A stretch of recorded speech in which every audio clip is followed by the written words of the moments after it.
श्री शिवाय नमस्तुभ्यम दोस्तों, जैसा कि दोस्तों आप सब जानते हो, कल है शनिवार का दिन और शनिवार के दिन पड़ रही है एकादशी तिथि, जिसे वरुणनी एकादशी के नाम से जाना जाएगा। दोस्तों बस आपको एकादशी तिथि के दिन स्वेधा स्वेधा स्वेधा वाला एक अचूक उपाय करना है। यदि आप इस उपाय करते हो ना, तो आपकी जो भी मनोकामना होगी, भोले बाबा और माता पार्वती इस आपकी मनोकामना को अवश्य ही पूरी कर देंगे। साथ ही दोस्तों आप सबको बता दें कि जो एकादशी तिथि की शुरुआत है वो 3 मई को रात के 11:25 पर और इसका जो समापन है 4 मई को यानी कि शनिवार के दिन रात के 8:25 पर इसका समापन हो रहा है। तो दोस्तों उदया तिथि के अनुसार जो एकादशी तिथि का व्रत रखा जाएगा वो 4 मई यानी कि शनिवार के दिन रखा जाएगा। तो दोस्तों इस उपाय को, स्वेधा वाले उपाय को जरूर कीजिएगा एकादशी तिथि के दिन। अगर आप कोई उपाय नहीं कर सकते एकादशी तिथि वाले दिन, तो आप इस उपाय को करके देखिएगा। जो भी आपकी मनोकामना होगी ना, वो 24 घंटे के अंदर जरूर पूरी हो जाए। पूज्य गुरु जी कथा को सुनकर उपाय को अच्छे से समझाने का प्रयास करेंगे। तो आइए दोस्तों जानते हैं उपाय कैसे करना है।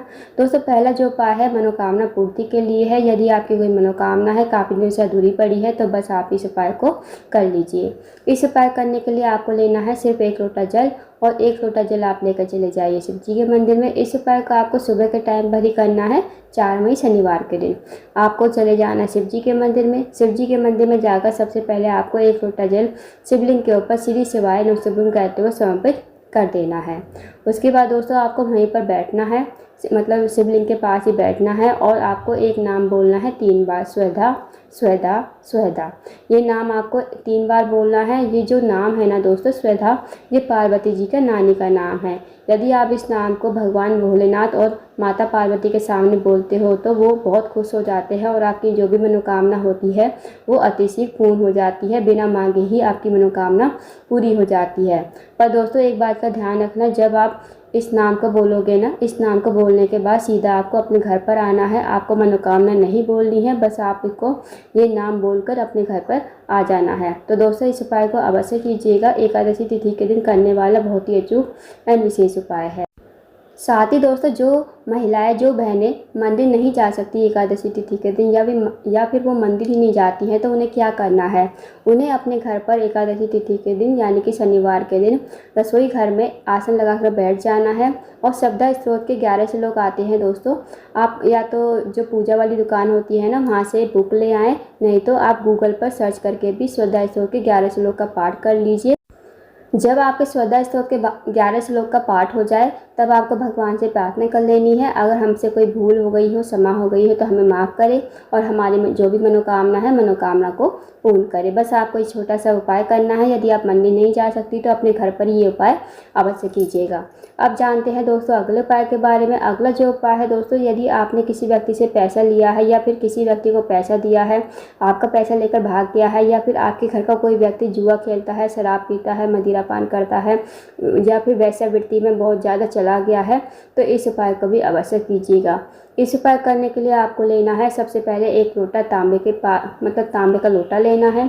साथ ही आपको उस लोटे में डालना है गंगा जल। आपके पास जितनी भी मात्रा में गंगा जल हो आपको लोटे में डाल देना है। अगर गंगा जल नहीं है, 1 बूंद भी गंगा जल है तो 1 बूंद डालिए और बाकी का जल से भर लीजिए। साथ ही आपको लेनी है दोस्तों 7 बेलपत्री। अब जो आप 7 बेलपत्री लोगे ना, वो कहीं से कटी पटी खंडित नहीं होनी चाहिए। अब आपको 7 बेलपत्री को लोटे के जल में डाल देना है। फिर आपको चले जाना है शिव जी के मंदिर में। शिव जी के मंदिर में जाकर सबसे पहले आपको जाना है दोस्तों नंदी बाबा के पास। जहाँ भी मंदिर में नंदी बाबा हो वहाँ पर आप चले जाइए। अब आपको देखना है नंदी बाबा का जो उठा हुआ पैर होता है ना, आपको उठे हुए पैर पर जितना भी आप लोटे में गंगा जल लेकर आए हो वो पूरा का पूरा जल आपको नंदी बाबा के पैर पर समर्पित कर देना है, श्री शिवाय नमस्तुभ्यम कहते हुए। और जो 7 बेलपत्री हैं वो आपको समर्पित करनी है शिवलिंग के ऊपर। अब आप शिवलिंग के पास चले जाइए और 7 बेलपत्री का आपको एक एक करके शिवलिंग के ऊपर समर्पित कर दीजिए, श्री शिवाय नमस्तुभ्यम कहते हुए। उसके बाद आपको मन ही मन मनोकामना बोल देनी है। जो भी आपकी मनोकामना है, जो भी व्यक्ति आपके घर का जो भी व्यक्ति गलत संगत में चला गया है, मदिरा पान करता है, जुआ खेलता है, तो उसके लिए प्रार्थना कर लीजिए। या फिर कोई व्यक्ति आपका पैसा लेकर भाग गया है, पैसे वापस नहीं कर रहा है, तो आप महादेव से प्रार्थना जरूर कर लीजिए। फिर आपको प्रणाम करके विनती करके वहाँ से आ जाना है। दोस्तों इस उपाय को जो है 5 एकादशी लगातार करके देखिए, आपको ज़रूर फ़ायदा देखने को मिलेगा। तो इस उपाय को भी अवश्य कीजिएगा। अब जानते हैं दोस्तों अगले उपाय के बारे में। अगला जो उपाय है दोस्तों वो बहुत ही ज़्यादा विशेष है। अगर आपकी कोई मनोकामना है धन को लेकर, व्यापार को लेकर, नौकरी को लेकर, या फिर आपके जीवन की कोई अधूरी मनोकामना है, काफ़ी दिन से अधूरी पड़ी है, पूर्ण नहीं हुई है, तो इस उपाय को भी अवश्य कीजिए।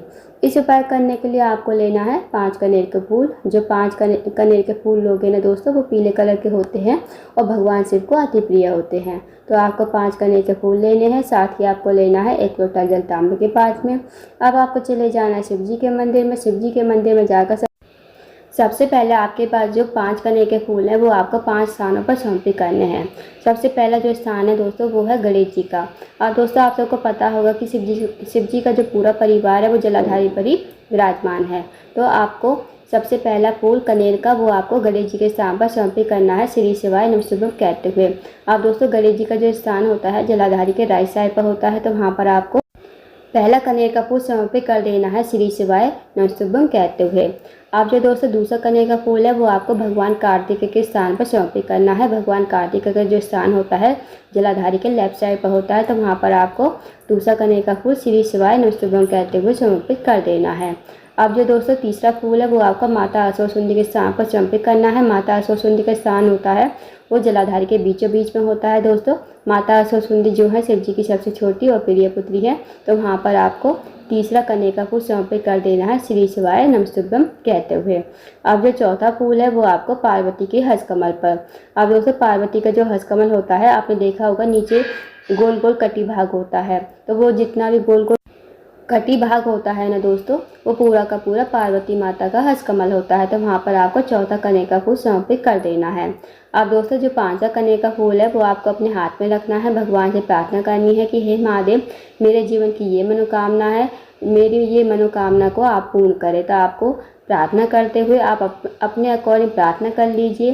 सच्चे मन से प्रार्थना कीजिए दोस्तों, सच्चे मन से मनोकामना कहिए और इस कनेर के फूल को श्री शिवाय नमस्तुभ्यम कहते हुए शिवलिंग के ठीक ऊपर समर्पित कर दीजिए। अब जो दोस्तों आपके पास 1 लोटा जल है ना, 1 लोटा जल आपको थोड़ा थोड़ा जल जो भी आपने कनेर के फूल चढ़ाए थे जहाँ जहाँ पर, सबसे पहले गणेश जी के स्थान पर थोड़ा सा जल, फिर थोड़ा सा जल आपको भगवान कार्तिकेय, माता असुरसुंदी, फिर पार्वती के हस्तकमल पर, और जितना भी जल बचेगा वो आपको शिवलिंग के ऊपर श्री शिवाय नमस्तुभ्यम कहते हुए समर्पित कर देना है। बस दोस्तों आपको इतना सा छोटा सा विशेष उपाय करना है। इस उपाय को अवश्य कीजिएगा। एकादशी तिथि का दिन है, बहुत ही विशेष एंड खास होती है एकादशी तिथि। तो दोस्तों वरुणनी एकादशी है, तो इस उपाय को अवश्य कीजिएगा। दोस्तों ये थे कुछ विशेष उपाय जो आपको एकादशी तिथि के दिन करने हैं। इन उपाय को अवश्य कीजिएगा। अगर आपको जानकारी पसंद आई हो वीडियो को लाइक करें, शेयर करें, चैनल को जरूर सब्सक्राइब करें। कमेंट बॉक्स में श्री शिवाय नमस्तुभ्यम हर हर महादेव जरूर लिखें।